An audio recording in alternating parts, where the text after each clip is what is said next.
सफर तय किया है। आज छोटी सी लखनऊ उत्तर की एक टोली जब यहाँ पे चल के आती है, मुझे लगता है कि सबसे पहले हमें उन तमाम हजारों लोगों के अंदर झांकने से पहले स्वयं में झांकना होगा कि आज हम लोग यहाँ खड़े हैं, लेकिन हमारे जो वरिष्ठ जन अगर यहाँ पे कोई बात रख रहे हैं तो हम लोग उनको सुनने के लिए भी सामने नहीं खड़े हो पा रहे हैं।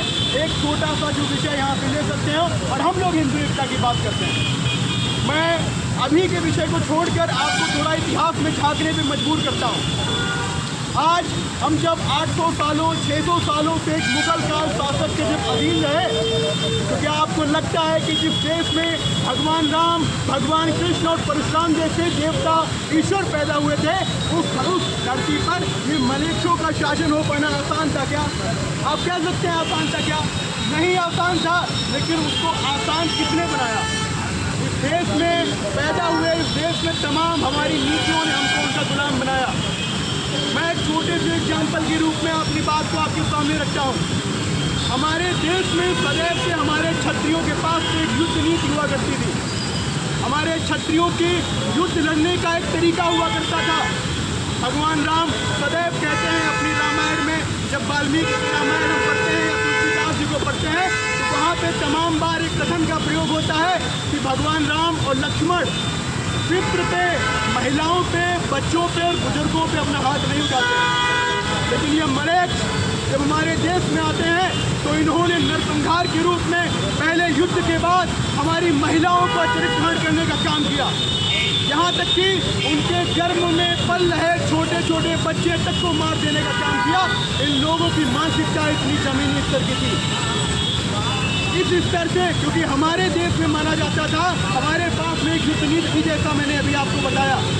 हम लोग उस पालने में पड़े रहे कि हम अपनी युद्ध नीति पे चलेंगे, हम युद्ध का जो मार्ग है उसको अपनाएंगे, और उसका आश्रय ये हुआ कि हम लोग कई वर्षों से गुलाम रहे इस देश के।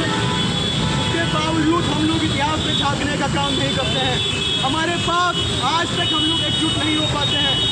हम देखते हैं कि अफगानिस्तान भारत से दूर जाता है। अभी से कुछ 10 या 4 या 5 दिन के बाद विभाजन की 20 का दिवस ये पूरा देश मनाएगा 14 अगस्त को।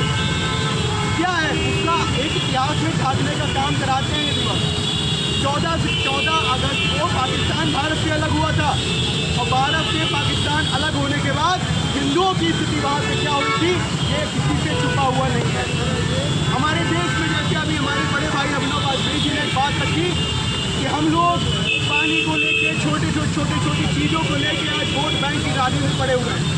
इस देश के नेताओं को शर्म आनी चाहिए, इन देश के उन लोगों को शर्म आनी चाहिए जो 14%, 15% वोट के लिए इन 80% लोगों का जो हित नहीं कर पाते। और शर्म उनको नहीं आनी चाहिए, सबसे पहले शर्म आनी चाहिए तो हमको आनी चाहिए, क्योंकि वो 14% होके एक है और हम 80% होके भी आज एक नहीं हो पाए। ये सोचने का विषय है साथियों। जिस दिन ये 80% एक हो जाएंगे ना, तो ये पूरे विश्व की जनसंख्या है ना हमारे कदमों के नीचे हमारे स्वामी नतमस्तक होगी।